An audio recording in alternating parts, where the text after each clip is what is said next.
নমস্কার বন্ধুরা, খিদে সাথীতে আপনাদের সবাইকে স্বাগত। আজকে একদম দুর্দান্ত স্বাদের একটা চিকেন বানাবো, চিকেন দরবারি। তো তার জন্য নিয়েছি প্রথমেই পেঁয়াজ কুচি, আদা কুচি, রসুন কুচি, টমেটো কুচি, অল্প 2 চামচ মতন টক দই। এদিকে বাদাম নিয়েছি, কাঠবাদাম, চালমগজ, তার সঙ্গে কাজু। আর গোটা গরম মশলার মধ্যে নিয়েছি শুকনো লঙ্কা, গোলমরিচ, দারচিনি, এলাচ, গোটা জিরে, গোটা ধনে। এবার সমস্ত কিছু জোগাড় করে নিয়েছি। আর মাংসটাও আমি মিডিয়াম পিস নিয়েছি, জল ঝরিয়ে ভালোভাবে ধুয়ে রেখে দিলাম। এবার এই যে গোটা গরম মশলাগুলো, সেগুলোকে ড্রাই রোস্ট করবার পালা।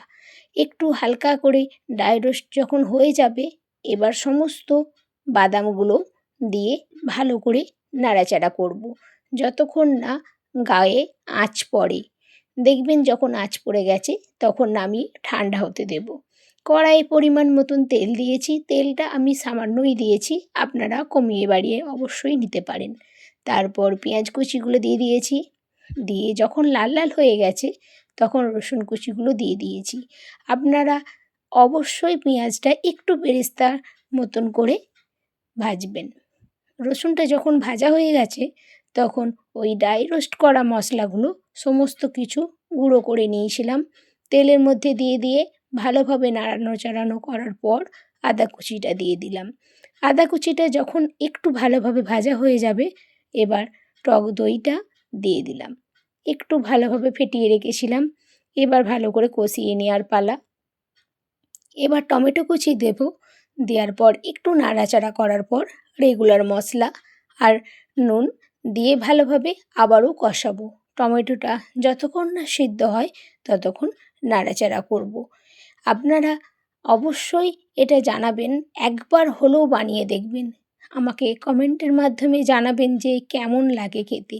এটা যে কোনো কিছুর সঙ্গে ভালো লাগে। শীত, গ্রীষ্ম, বর্ষা সময় আপনারা যদি রুটি বা পোলাও বা সাদা ভাতে খেতে পারেন, অবশ্যই আপনাদের ভালো লাগবে। এবার চিকেনটা দিয়ে দিয়েছি যখন মশলাটা তেল ছেড়ে গেছে। এবার একটাই কাজ, ভালোভাবে কষানো।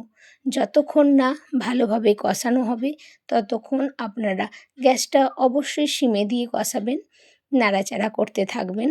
এবার পরিমাণ মতন চিনি দিয়েছি, চিনিটা আপনারা একদম অল্পই দেবেন।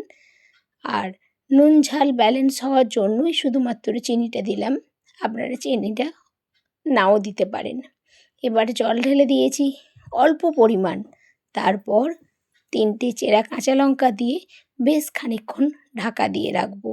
তারপর আমি এটা সার্ভ করব। এটা এত ভালো লাগে না খেতে। আপনারা অবশ্যই খিদে সাথীর পাশে থাকবেন। আর ফেসবুক পেজ হলে আপনারা পেজটা ফলো দিয়ে দেবেন। আর ইউটিউব থেকে দেখে থাকলেন অবশ্যই সাবস্ক্রাইব করতে ভুলবেন না।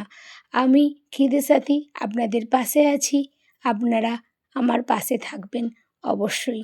ধন্যবাদ।